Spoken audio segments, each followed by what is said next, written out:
Such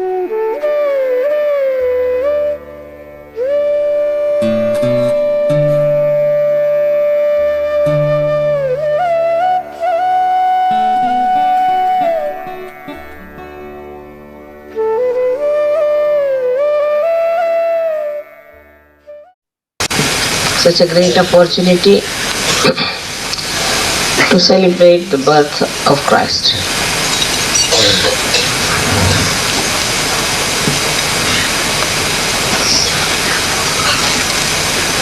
He was born in a manger.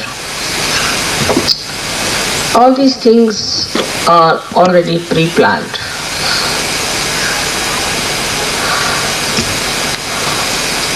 That he should be born in a manger, in difficult situations, to show that whether you are born poor or rich, whether you are born in difficulties or in problems, if you have divinity within you, it shines by itself.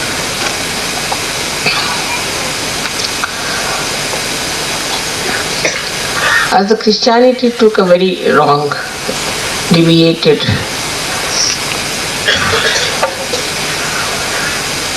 line, they have never been able to understand the significance of Christ. To them, Immaculate Conception is absolutely not possible. Most of the people think that it's some sort of a mythical story. But in India, we do believe that Gauri created Sri Ganesha out of her own vibrations, and that he became the deity of Muladhara. We accept it, but not in the West. They will never accept such a thing because their mental side is overdeveloped and dominates them. Maybe they are not so very old like Indians to understand that above all is God. Even the concept of God is quite mental. Moreover, the way Christianity has been, it has not provided any proper guidance. On the contrary, wherever they have failed, they said it's a mystery.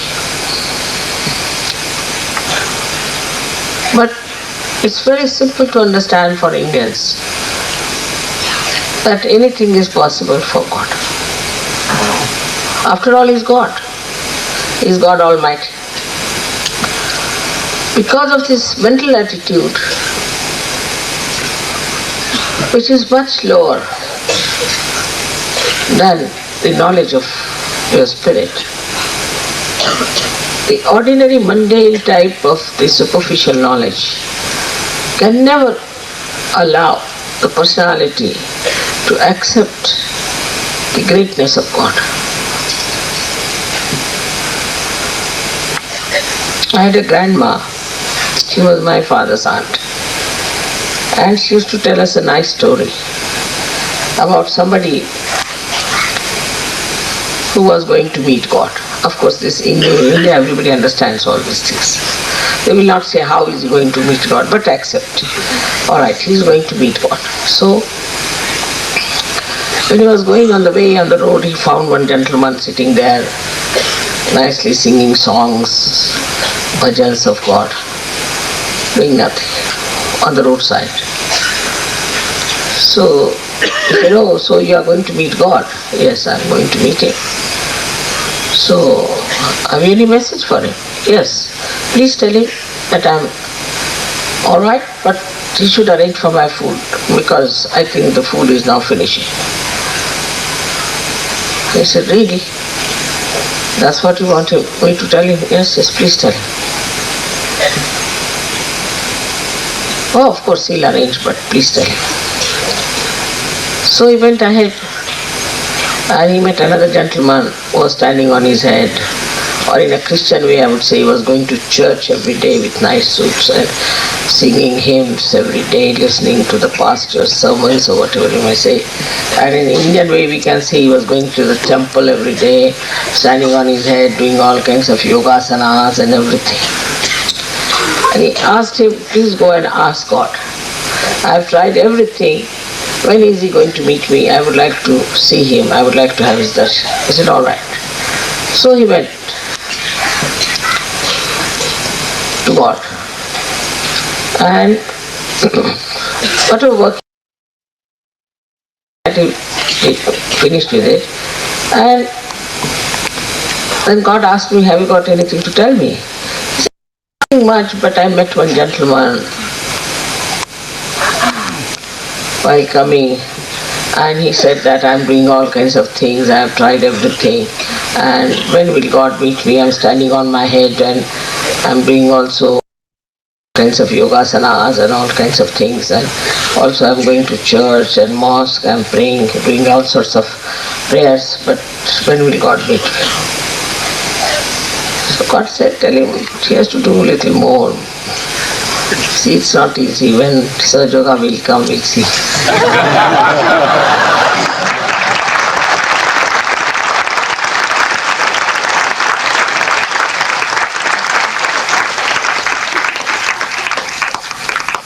So then he said, and there's another one who was on the road, you see, was just enjoying himself, singing songs. He suddenly saw me and he told me, you see, my food is now finishing. I asked God to arrange it for me. He said, really?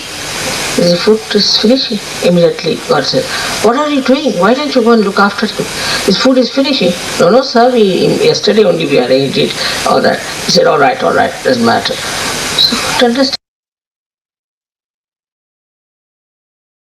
this fellow who's trying all these things and God is still saying that he has to wait, and while this fellow is just singing songs of God and all that, and why is it so much impressed by this another fellow who is doing nothing to seek God?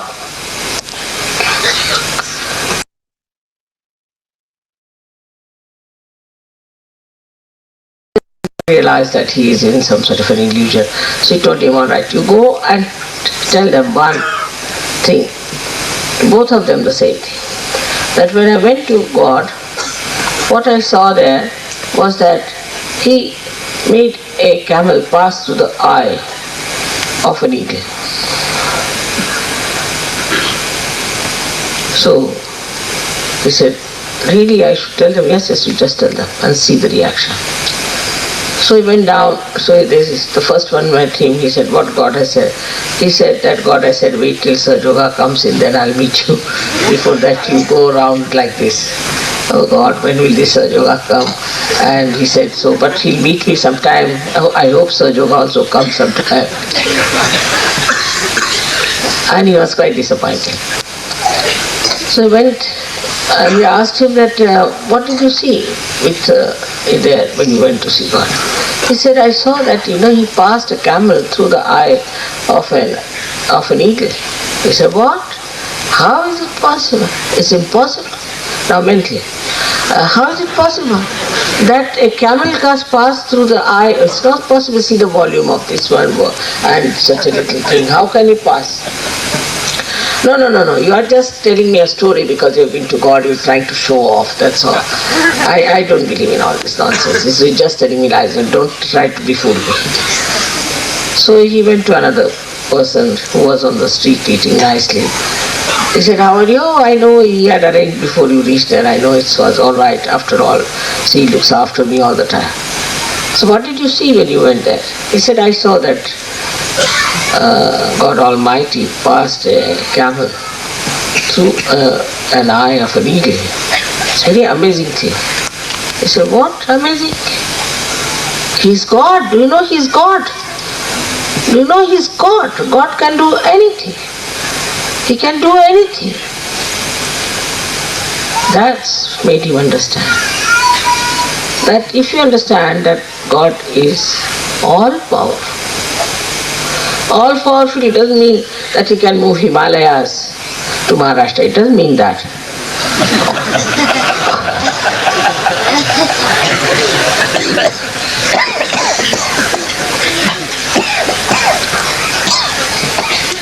But it means he's all powerful.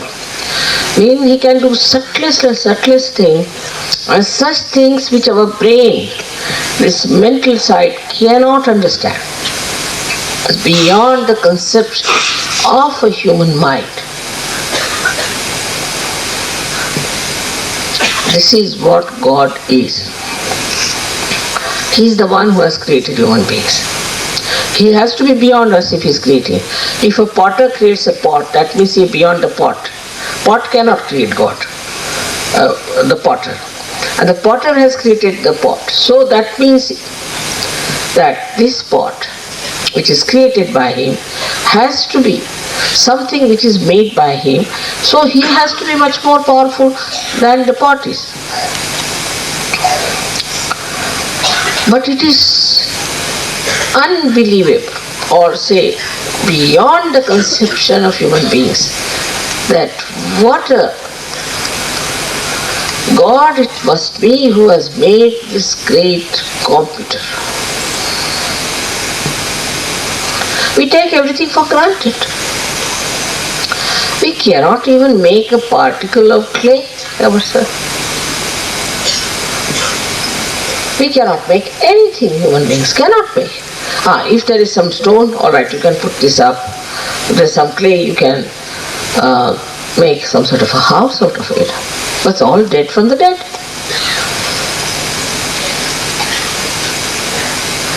But can you make a candle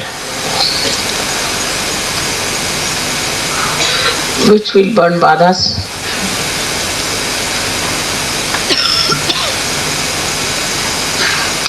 You have seen it with your own eyes, that before my photograph, the badhas burn.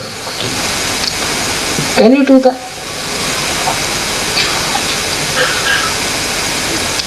Now we have now also the idea of the complete, intricate, working, delicate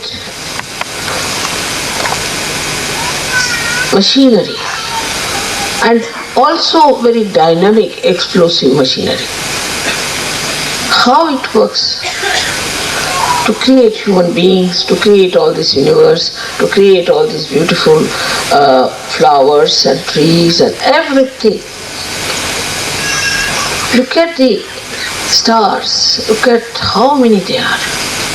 Out of that he has chosen this Mother Earth to create human beings. How he has made it?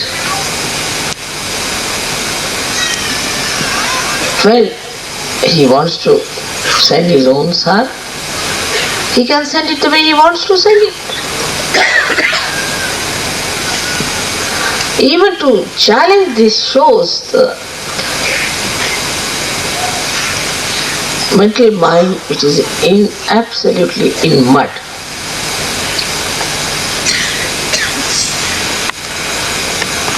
So to accept it is only possible when you have saints, real saints, who tell you that this is how Sri Ganesha was born out of God.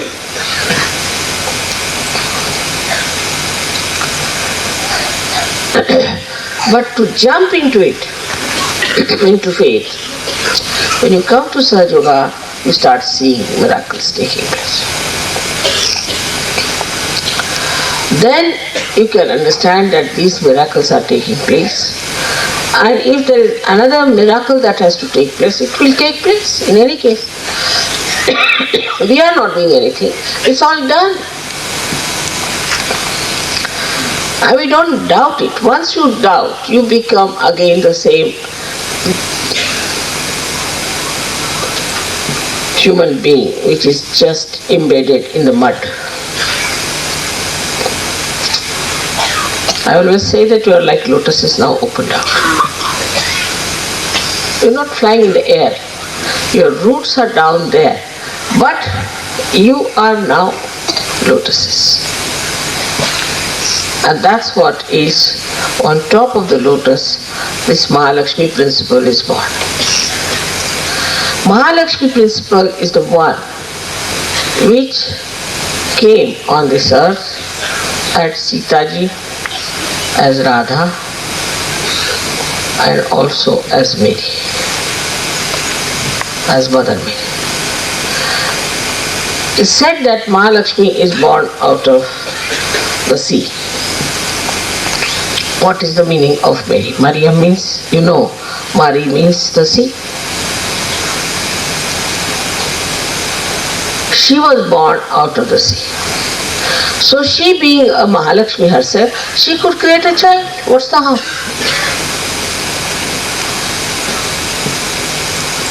She could do anything. And this is the thing we have to rise above. Christians have to rise above this Christianity and has to understand that it's such a great thing that was Christ who came on this earth, who was the incarnation of the principle of Ganesha. Ganesha becoming Mahavishnu is a very big thing which one should try to understand. Ganesha is the son of Shiva. Shri Ganesha is the one who was first created before creating anything, any atmosphere, anything, because he is the Omkara. And the Omkara is the first breaking of Adi Shakti from Shiva. That sound, Tankar as they call it. From there started Omkara, and he is the one who is the embodiment of that Omkara. So this sound is Sri Ganesh, is his power, was created first, foremost thing, just to create holiness, pavitrata. When this holiness was created, this pavitrata was created, then everything was created in the sea of that holiness. And then he incarnated as Christ, but as Mahavishnu, not as Shiva's son,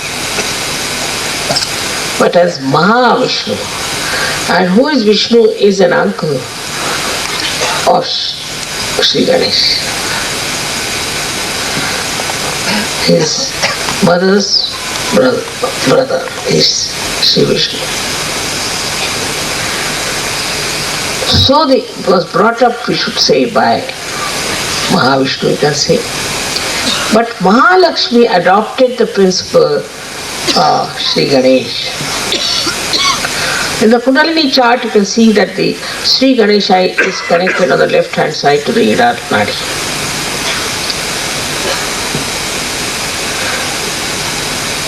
And the Kundalini is above that.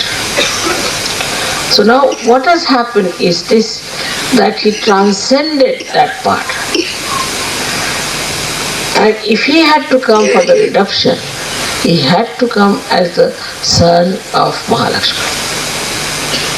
So it was Mahalakshmi who adopted him, or we should say, really conceived him within himself as Christ.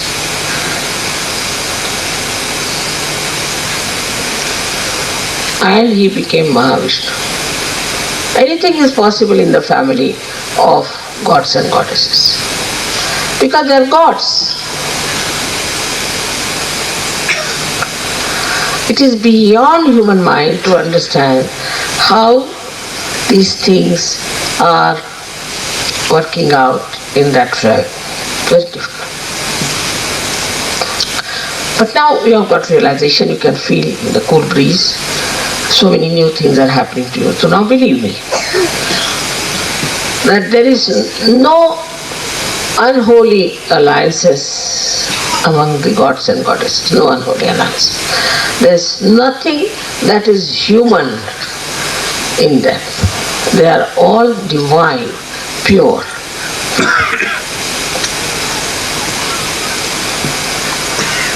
Once you understand this point, then you'll understand why Sri Ganesha had to accept to be a son of Mahalakshmi, was born to him as Christ. Because he had to come on Agya, and for the redemption, as Ganesha, he doesn't do the redemption part, because at that stage he is for the innocence, for the holiness, for the wisdom, or also for destroying negativity. But he had to come up. Only Ganesha could be brought to this very constricted chakra, Agya chakra. Now, why is it constricted? It's quite a scientific thing which I would not like to discuss today. But it had to be constricted. And it goes on getting more constricted, this Agya chakra.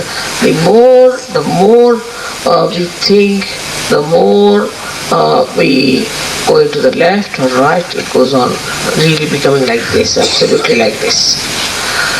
So in this very subtle area, only Christ could be subtle, because he is the subtlest of subtle. Is even subtler than an atom, because in the atom, those vibrations which move, isometric and symmetric movements, are subtler than the atom. And this is the subtler of that also. So in that little, very constricted area, only a personality like Christ, which is nothing but purity. There is no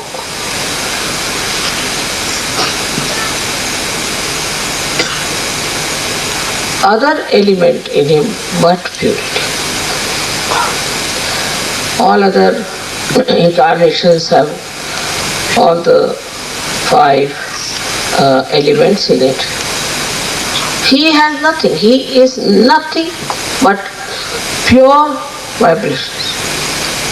That's why he could walk on the water, because there was no mass in his body, no matter in his body, no matter,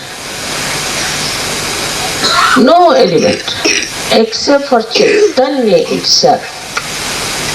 Omkar becoming Ganesha in the mud, or the, what you can say, the thing that came out of her body, only the Chaitanya.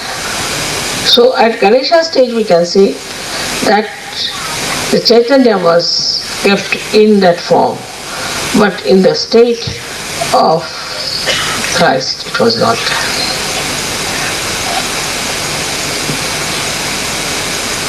But the whole drama was played later on of his death and resurrection, because he is the one who is responsible for our resurrection, because he is the gate. He is the path because he is Sri Ganesh. Omkara is the path and he is the gate, but he is not the destination.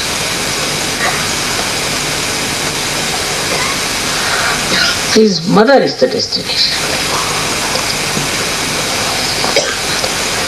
Even Mahalakshmi is not the destination.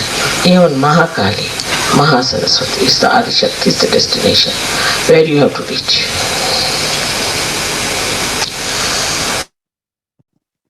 ఇప్పుడు ఈ విషయాలన్నీ కూడా ఈ యొక్క speech యొక్క పూర్తి తెలుగు అనువాదం మనకి తెలుగు వారికి అనుకూలంగా చైతన్య లహరి అనే ఒక పత్రిక ముద్రిస్తడం జరిగింది. అది 2001లో డిసెంబర్ ఇష్యూలో ఈ యొక్క స్పీచ్ యొక్క పూర్తి భావాన్ని తెలుగులో అనువదించి ప్రసరిస్తడం జరిగింది. కాబట్టి దీనిని మనం తెలుగులో తెలుసుకోవడానికి ప్రయత్నం చేసే వాళ్ళు ఎవరైనా ఉంటే దయచేసి ఆ యొక్క చైతన్య లహరిని చదవండి. మనకి సంక్షిప్తంగా మన మీ అందరికీ కూడా తెలియజేసేది ఏంటంటే, శ్రీ మాతాజీ యొక్క స్పీచ్‌లోని ముఖ్య భాగాన్ని మీకు తెలియజేయడానికి ప్రయత్నం చేస్తాను.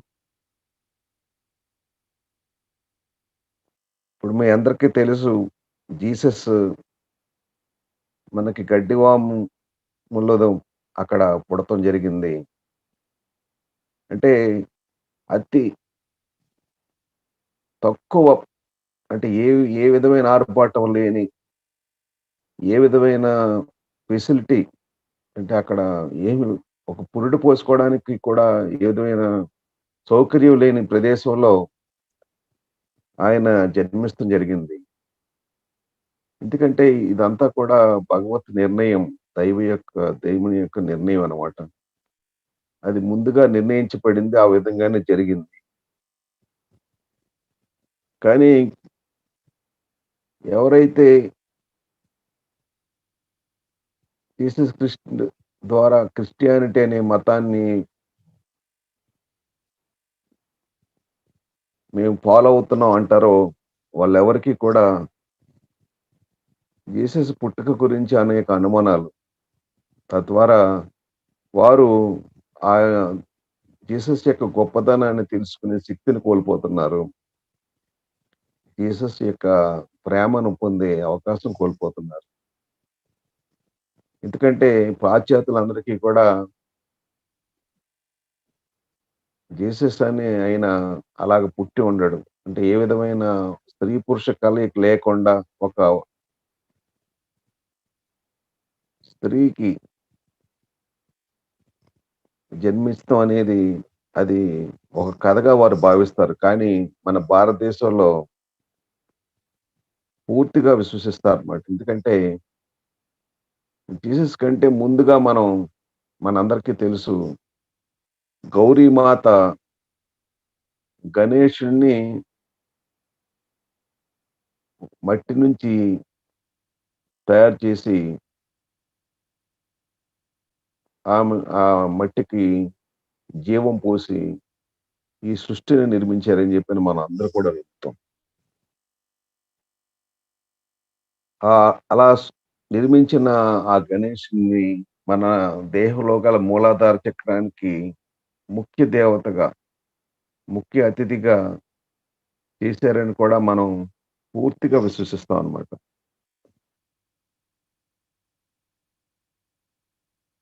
కానీ మనకేదైనా తెలియనిది జరిగితే అది ఒక మాయగా మనం చాలామంది అనుమానపడుతూ, సతమతమవుతూ, భగవంతుని గురించి తెలుసుకునే శక్తికి దూరంగా ఉంటామనమాట. కానీ భారతదేశంలో మట్టుకు దానిని చాలా సులువుగా విశ్వసిస్తారంటే, మనకున్న సామాజిక పరిణామం ద్వారా మనం భగవంతుని యొక్క గొప్పతనాన్ని మనం గ్రహించే శక్తిని మనం పొంది ఉన్నాం కాబట్టి, భగవంతుని యొక్క లీలలు మనం ఆస్వాదించడానికి మనం సంసిద్ధంగా ఉంటాం అన్నమాట. ఎందుకంటే దైవానికి ఏదైనా సాధ్యం. మనం మానవ మేధస్సుతో మనం దానిని అర్థం చేసుకోవడానికి ప్రయత్నం చేస్తే మనం సతమతమవుతాం కాబట్టి, దైవం యొక్క లీలలు చాలా గొప్పగా ఉంటాయి. అవి మానవుడికి అర్థం కావు. సో, దీని గురించి శ్రీ మాతాజీ మనందరికీ కూడా అర్థం అవ్వడానికి గాను ఒక చిన్న కథ కూడా చెప్పారు. ఆ కథలో ఒక చిన్న ఒక అతి సామాన్యమైన ఒక వ్యక్తి దైవం గురించి పాటలు పాడుకుంటూ ఉంటే, భగవంతుని దగ్గరికి వెళ్ళే ఒక వ్యక్తి వచ్చి, "నేనిలా దేవుడిని కలవడానికి వెళ్తున్నాను" అంటే, వెరీ గుడ్. మీరు కలిసి రండి. కానీ ఒకటి చెప్పండి ఆయనకి, నాకిక్కడ ఆహారం ఆయన నిరంతరం కూడా సమకూరుస్తున్నాడు. అయిపోతున్నట్టు అనిపిస్తుంది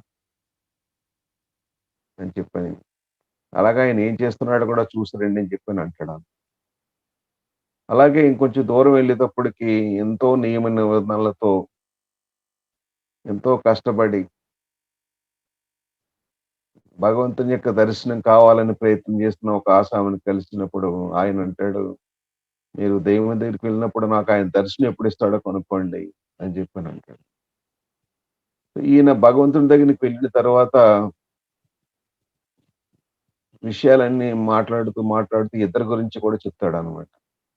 చెప్తే భగవంతుడంటాడు, ఎంతో నియమ నిబంధనలు కష్టాలు పడి మంత్ర జపాలు ఇయన్నీ కూడా చేస్తూ ఒక ప్రొసీజర్స్‌కి బాగా అంటే నియమ నిబంధనలకు అలవాటు పడిపోయిన ఒక వ్యక్తి గురించి ఆయనకింకా చాలా టైం పడతది నా యొక్క దర్శనం కాడానికి. అందువల్ల అలా ప్రయత్నం చేయమనండి. కానీ ఎవరైతే వీధిలో పాటలు పాడుకుంటూ నా గురించి నన్ను పొగుడుతూ జీవిస్తున్నాడో, ఆయనకి కావాల్సిన ఆహారాన్ని నేను నిరంతరం గూడా నేను చూసుకుంటుంటాను. బట్ వారిద్దరికీ ఒక విషయం అది స్వామి అంత కష్టపడి మీ గురించి నిరంతరం తప్పిస్తున్న వ్యక్తికి మీరు ఇంకా టైం కావాలంటారు. అలాగే వీధిలో మనకు భజన చేస్తున్న ఆయనకి తక్షణ మోక్షం కలుగుతుందని చెప్తున్నారు. ఏమిటి కారణం ఏంటంటే, అప్పుడు దైవం అంటారన్నమాట. నువ్వే ఒక గ్రహించు వాళ్ళకి వెళ్ళినప్పుడు ఒక విషయం చెప్పు. దేవుడు ఏం చేస్తున్నాడని అడుగుతారు. అడిగితే ఒక ఒంటెను సూది మొనలో ఎక్కించడానికి ప్రయత్నం చేస్తున్నాడని చెప్పు. దాన్ని బట్టి వారి యొక్క ప్రతిస్పందనను గ్రహించి నీకే అర్థమవుతది అని చెప్తారన్నమాట. ఎవరైతే ఈ యొక్క నియమ నిబంధనలను పాటిస్తూ నిరంతరం తప్పిస్తూ భగవంతుడి దర్శనం కావాలని కోరుకుంటున్నాడు. ఆయన దగ్గరికి వెళ్ళినప్పుడు ఆయనతో చెప్తాడనమాట. భగవంతుడు ఏం చేస్తున్నాడంటే ఇలాగ ఒంటెను సూదులు ఎక్కించడానికి ట్రై చేస్తున్నాడంటే, "సార్ మీరంతా ఎటకారం వాడుతున్నారు. అసలు మీరు నిజంగా దేవుడి దగ్గరికెళ్ళొచ్చారో లేదో కూడా నాకు అనుమానం. నేను నమ్మను ఆ దేవుడు ఎంతో గొప్ప దైవం అటువంటి పని చేస్తాడాయన" అని చెప్పని ఆయన మేధస్సుతో ఆలోచించి దాన్ని తిరస్కరిస్తాడనమాట. బట్ ఇదే విషయాన్ని చాలా అతి సులువుగా, సునాయాసంగా ఏ విధమైన ఆర్భాటం లేకుండా దైవాన్ని ప్రార్థిస్తూ ఆనందంగా జీవితం వీధిలో గడుపుతున్న ఒక వ్యక్తి దగ్గరికెళ్ళి చెప్పినప్పుడు ఆయన అంటాడనమాట. యెస్. దైవానికి ఏదైనా సాధ్యం. ఆయన ఏదైనా చేస్తాడు. దేన్నైనా ఆనందిస్తాడు. కాబట్టి ఆయన నాకు సరిపడా ఆహారాన్ని నిరంతరం కూడా నాకు సహాయం చేస్తున్నాడు. కాబట్టి ఆయన నిరంతరం ఎప్పుడు కూడా గొప్పవాడే భగవంతుడు అని చెప్పని తన ఆనందాన్ని వ్యక్తం చేస్తాడన్నమాట. సో, ఆ తేడాను గమనించి వాళ్ళలో కలిగిన ప్రతిస్పందనను గమనించి ఎవరు దైవ కృపకు పాత్రులనేది ఆ వ్యక్తికి స్పష్టంగా తెలుస్తుందనమాట. అంటే మనం దైవం గురించి రకరకాల ఆలోచనలు ఎప్పుడైతే కలుగుతున్నాయో, మనం మట్టిలో ఇంకా మనం మునిగి ఉన్నట్లుగా గ్రహించాలన్నమాట. అంటే మనం వికసించిన మాతాజీ మనకి వచ్చిన సమయంలో మనందరం గూడా వికసించిన ఒక పద్మాల్లాగా ఉన్నాం. కానీ కొన్ని పద్మాలు ఇంకా మట్టిలో ఉన్నాయన్నమాట. ఇంకా ఆలోచనలో ఉన్నాయన్నమాట. ఎందుకంటే దైవం గురించి రకరకాల భావాలు అసల ఒక స్పష్టమైన అవగాహన ఈ ఆధ్యాత్మిక జీవన స్థితిని మన జీవనంలో దైవం గురించి సంపూర్ణమైన అవగాహన లేకుండా సతమతమవుతున్న ఎంతో మంది ఇప్పటికీ కూడా ఎన్నో ఆలోచనలు చేస్తూ ఉంటారు. దేవుడంటే ఎలా ఉంటాడని చెప్పి. ఆయన మన మానవ మేధస్సుకు అందని ఒక అద్భుతమైన శక్తి భగవంతుడంటే. ఆయన గురించి ఆలోచించి అర్థం చేసుకునేది ఏమీ లేదు. మనం సహజోగులమైన మనందరం గూడా ఎంతో అదృష్టవంతులం. మాతాజీ కృప వలన మనకి స్వయం అనుభూతి, ఆ భగవత్ శక్తి నిరంతరం కూడా ఈ సర్వవ్యాప్తమై చైతన్య రూపంలో అది ఏ విధంగా సంచరిస్తుంది, ఏ విధంగా స్పందిస్తుంది అనే దానిని మనం స్వయంగా గ్రహించే శక్తిని శ్రీ మాతాజీ మనకి ప్రసాదించారు. సో, అందువల్ల మనం దాని గురించి తెలుసుకోవడానికి మనం ప్రయత్నం చేయకుండా, మన మెదడులో కలిగే విచక్షణా జ్ఞానం వలన దైవాన్ని అర్థం చేసుకోవడానికి ప్రయత్నం చేయకుండా, దైవం ద్వారా ఏదైనా జరగవచ్చు అనే దానిని ఆమోదించినట్లయితే, మనకి ఒక స్పష్టత ఏర్పడి, మనం ఆనందాన్ని పొందడానికి, ఈ చైతన్యం ద్వారా ఆనందం పొందడానికి అవకాశం ఏర్పడుతుంది. ఇప్పుడు దీనికి ఒక ఉదాహరణ కూడా చెప్పారు. ఇప్పుడు కొండలు చేసి ఆయనకి కొండలు ఎన్నైనా చేస్తాడు. కానీ ఏ కొండ గూడా అది నిర్జీవమైనది. అది కొండలు చేసి ఆయన్ని అర్థం చేసుకోవడానికి ఎంత ప్రయత్నం చేసినా కూడా ఆయన దానికి అతీతుడనమాట. అలాగే మనందరం గూడా ఎంతో గొప్ప కంప్యూటర్ల కంటే కూడా గొప్పవాళ్ళం. మనల్ని సృష్టించిన భగవంతుడు,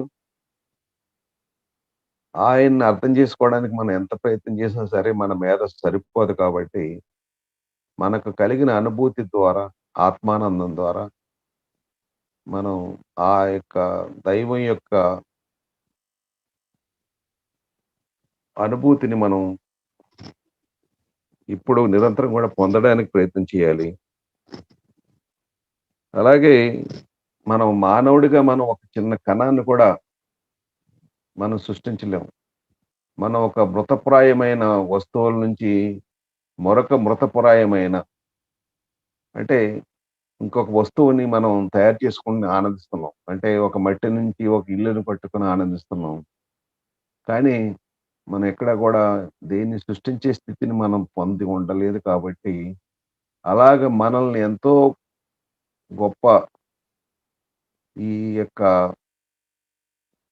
జీవరాశిలో ఒక అద్భుతమైన సృష్టి మానవుడిని సృష్టించినంత గొప్ప శక్తిని మనం తెలుసుకోవడానికి ప్రయత్నం చేస్తాం అనేది చాలా కష్టం. అందువల్ల ఈ క్రిస్మస్ సందర్భంగా శ్రీ మాతాజీ మనకి ఈ అద్భుతమైన సందేశంలో ఒక గొప్ప విషయాన్ని మనకి చాలా స్పష్టంగా తెలియజేశారు. ఏమిటంటే, ఈ యొక్క గణేశుడు శివపార్వతుల యొక్క పుత్రుడుగా జన్మించి, మన మూలాధారం నుంచి ఆయన ఈ పవిత్రతను వెదజల్లే ఒక మంచి కార్యక్రమాన్ని చేపట్టినప్పుడు, ఆయన యొక్క గొప్పతనాన్ని గౌరీమాత దాన్ని గ్రహించడానికి గాను ఆమె మహాలక్ష్మిగా అవతరించి, ఆయనను పుత్రునిగా కని, మన ఆజ్ఞాచక్రంలో ఉన్న అతి సూక్ష్మమైన రహదారిని సరిచేయడానికి గాను అణువులో అణువైన అత్యంత సూక్ష్మమైన వ్యవస్థను కలిగి ఉండడానికి, తద్వారా దానిని సరిజేయడానికి శక్తిని పొందే ఒక అద్భుతమైన శక్తిని జీసస్ రూపంలో ఆయన శ్రీ మాతాజీ అంటే మనకి శ్రీ మహాలక్ష్మి రూపంలో మనకి సృష్టించారు. మనందరం కూడా ఎంతో రుణపడి ఉన్నాం. అటువంటి సృష్టి కలుగజేసినందుకు గాను. ఆయన భగవంతుని దైవం యొక్క ప్రతి రూపమే కాదు, ఈ యొక్క సమస్త శక్తి కూడా ఆయన మూలం అన్నమాట. ఎందుకంటే ఆయనమే అంటే జీసస్ అంటేనే చైతన్యం. చైతన్యమే జీసస్. అటువంటి చైతన్యమూర్తి ఈ యొక్క పంచభూతాలకు అతీతంగా తన యొక్క శక్తిని ప్రదర్శిస్తూ సత్యాన్వేషకులకు, ఋషులకు మాత్రమే ఆయన యొక్క గొప్పతనం తెలుసుకునే శక్తిని కలిగి ఉంటారని చెప్పని. ఆయన నీటి మీద కూడా నడవగలుగుతున్నాడంటే ఆయన ఏ విధమైన బరువుని ఆయన మీద పడదు కాబట్టి, ప్రభావం పడదు కాబట్టి నిత్య చైతన్య మూర్తిగా విరాజిల్లుతున్నాడని.